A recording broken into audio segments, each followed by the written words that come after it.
Trading की दुनिया, यहाँ ना जीत और हार के बीच एक बहुत ही बारीक सी लकीर होती है। आज हम एक ट्रेडर की ऐसी ही पर्सनल स्टोरी में चलेंगे जिसने एक सबक बहुत ही मुश्किल से सीखा।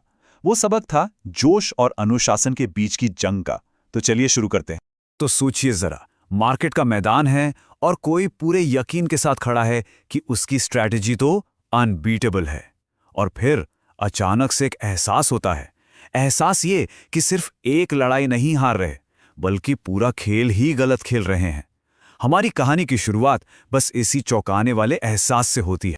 देखिए, ये लाइन ना सिर्फ एक बयान नहीं है, ये एक तरह से सच को कबूल करना है।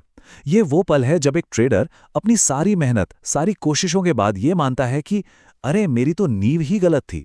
और यही बात हमें सोचने पर मजबूर करती है कि ट्रेडिंग में गलत गेम खेलने का आखिर मतलब क्या होता है, कोई इस नतीजे पर पहुंचता कैसे है। और यहां हम मसले की जड़ तक पहुंचते हैं।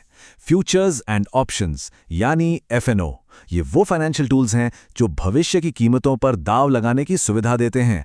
अक्सर लोगों को लगता है कि इसमें कामयाब होने के लिए मार्केट को समझने का कोई सुपर ह्यूमन स्किल चाहिए, लेकिन इस कहानी में जो ट्रेडर है उसका सबक कुछ और ही था। स्किल हाँ जरूरी है, पर दूसरे नंबर पर पहली और सबसे जरूरी चीज है अनुशासन।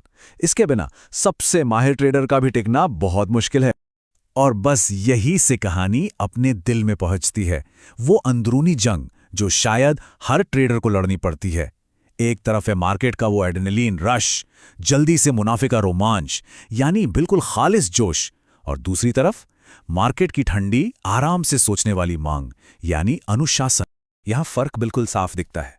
जोश में इंसान इंपल्सिवली काम करता है, मार्केट के हर उतार चढ़ाव के पीछे भागता है, डर या लालच में बह जाता है। वहीं दूसरी तरफ अनुशासन एक लंगर की तरह है। ये प्लान पर टिके रहने, सब्र रखने और इमोशंस को काबू में रखने में मदद करता है। ये दो बिल्कुल अलग दुनियाएं हैं, और ये एक बहुत ही सीधी और सच्ची बात है। उस ट्रेडर को एहसास हो गया था कि वो तो सिर्फ एड्रेनलिन के दम पर चल रहा था, कोई सिस्टम नहीं, कोई नियम नहीं। और शायद सबसे अहम बात यह है कि वो अपनी इस सबसे बड़ी कमजोरी को पहचान पाया, अनुशासन की कमी। तो फिर सिर्फ जोश के सहारे ट्रेड करने की कीमत क्या चुकानी पड़ती है? कहानी अब एक ऐसे मोड़ पर आती है जो अनुशासन को नजरअंदाज करने के कठोर नतीजे सामने लाती है। एक सीधा सा सवाल है, पर इसका वजन बहुत गहरा है। जब कोई अपना ट्रेडिंग करियर अनुशासन की ठोस चट्टान के बजाय इमोशंस की दलदल पर बनाता है, तो उसका अंजाम क्या होता है? चलिए देखते हैं। और ये रहा उसका काफी कठोर जवाब, अकाउंट ब्लीड हुआ। ये शब्द उस धीमी और दर्दनाक पीड़ा को बयां करते हैं जब कोई अपना कैपिटल ट्रेड दर ट्रेड बस खत्म होते हुए देखता है। ये उस रास्ते का अंजाम था जो उन्होंने चुना था। लेकिन अक्सर ऐसा ही होता है ना, नाकामी की राख से ही सबसे कीमती सबक पैदा होते हैं। इस कड़वे अनुभव के बाद कहानी एक नई स्ट्रैटेजी और एक बिल्कुल नए नजरिए की तरफ मुड़ती है। ये बदलाव का पल है। तो जो कदम उठाए गए वे बिल्कुल साफ और डिसाइसिव थे। पहला, उस खेल को छोड़ना जिसमें वो हार रहे थे, यानी FNO से बाहर निकलना। और दूसरा, एक नया मैदान चुनना जो उनके स्वभाव के ज्यादा अनुकूल था, इक्विटी फंडामेंटल्स। ये कोई जल्दबाजी का फैसला नहीं था, बल्कि एक दर्दनाक सबक से सीखा गया, सोचा समझा स्ट्रैटेजिक बदलाव था। और हाँ, ये बात समझना बहुत बहुत जरूरी है।